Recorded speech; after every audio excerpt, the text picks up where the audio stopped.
This is World Beer News. I'm Nitch. Today we've got an adorable grandma photo, or a dozen. We've got some novelty beer, and then there's actual science, and we're going to talk a little bit about the monkey's paw of our beer geek wishes. But first, a taste from the fringe. Of the beginning of time, first a life form appeared. It was the yeast. Yeast Nation is the story of the first life forms, apparently, on Earth, which were the yeasts. There's water, there's the yeasts, and that's it. So we try, to the extent that we can, to not refer to anything that wouldn't exist in that world, and see what kind of show comes up from that.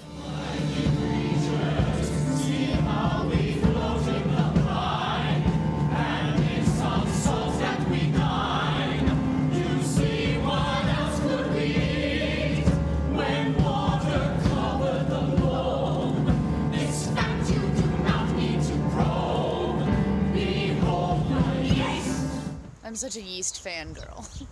Which is why it's interesting to watch the giant movement of the pasteurized corporate people.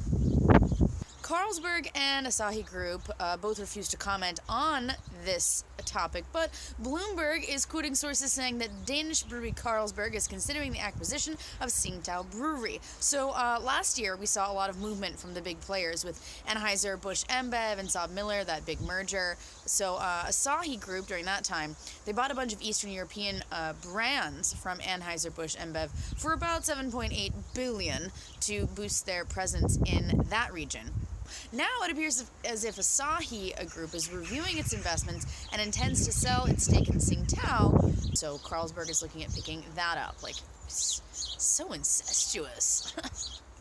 At the same time, some of these numbers are so big, it's kind of just simple to fudge them. So Heineken's website says that it will be buying up Kirin's 12 rather stagnant breweries in Brazil for about $706 million, while Reuters yesterday said that the sale was for $1 billion. I mean, what's $300 million between multinational conglomerates? Anyway.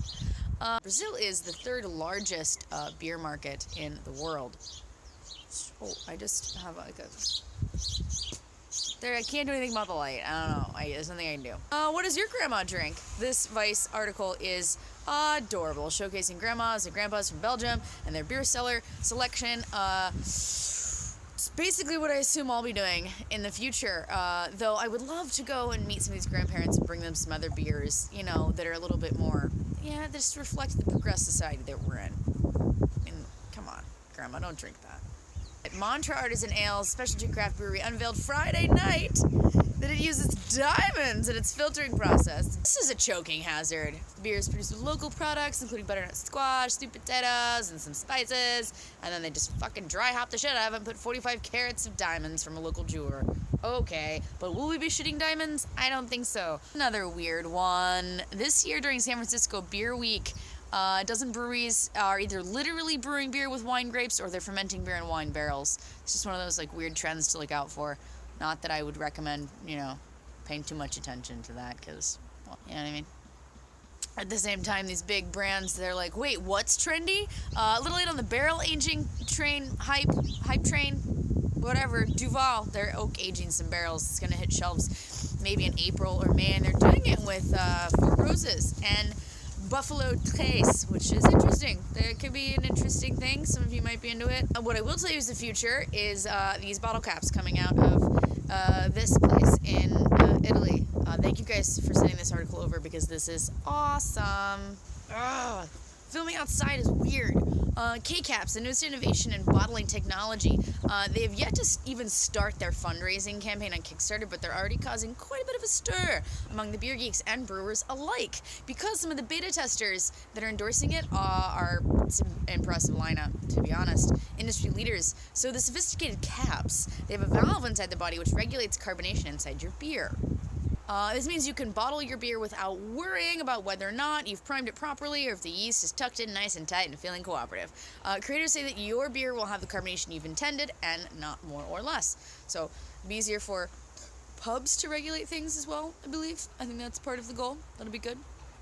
And of course, the big question on everyone's mind on this one is the price. So, like, well, clearly these are going to be super expensive, these newfangled caps. As a home brewer, I'm never going to see this. Just because Cantillon can afford it doesn't mean I can. But actually, in speaking with the developer, he gave the impression that the price of these caps will not be much more than the standard crown caps already used. But cents on the dime could kind of add up. But at the same time, if it equals less problems with your beer, it could be cost effective. We'll keep up to date with it. Beer is moving into a new light on the global stage, as I think we're all aware. Even UKIP leader Paul Nuttall believes that beer swilling is an image of the past. And more, beer is being used as a form of protest. But what we've asked for may not be entirely what we intended. Down with the fizzy light lager. We've seen how the ABI Saab-Miller merger has affected movements of all the big beer companies, and now we're starting to see the effects in the public, you and I were starting to see it. So for purists like swilling grog, it's boring and depressing to see Goose Island IPA be the spearhead of Carlton United Brewers' post-merger portfolio. So after quelling the CUB protest, which we followed rather extensively, ABI has begun to slowly rework the infrastructure of the Australian craft beer scene. They're pushing aside regional brands that they already have locked under their wing and contracting the newly acquired breweries to make its new mass brew. Goose Island IPA.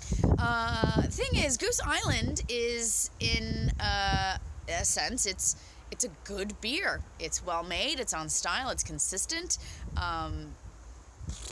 That's because microbreweries know how to do that. That's what they do. Heineken is exactly what Heineken brewers want it to be from beginning to end every single time.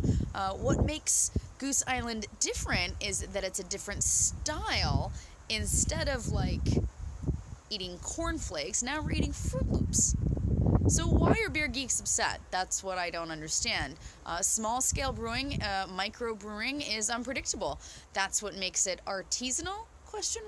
When Goose Island gets unpredictable, apparently there's a riot. We don't like seeing that stuff, so what's the problem with having everyone on the entire planet now drinking IPAs? Little birdie.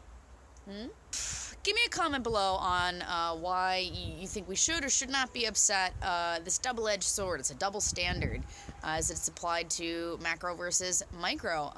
Or come check back on Sunday. I'm going to do a live stream where we can discuss that and some other topics. To finish off this episode, though, I just want to leave you with a video of this guy drinking beer through his nose. I hope you have a great weekend. Thank you for watching. I really appreciate you guys hanging out and supporting the channel and sharing this with your friends. So make sure that you're subscribed. Give this a like if you can, and then spread the word, because social media is about being social, says the girl standing in the wind in Sweden by herself. Skål. Tack.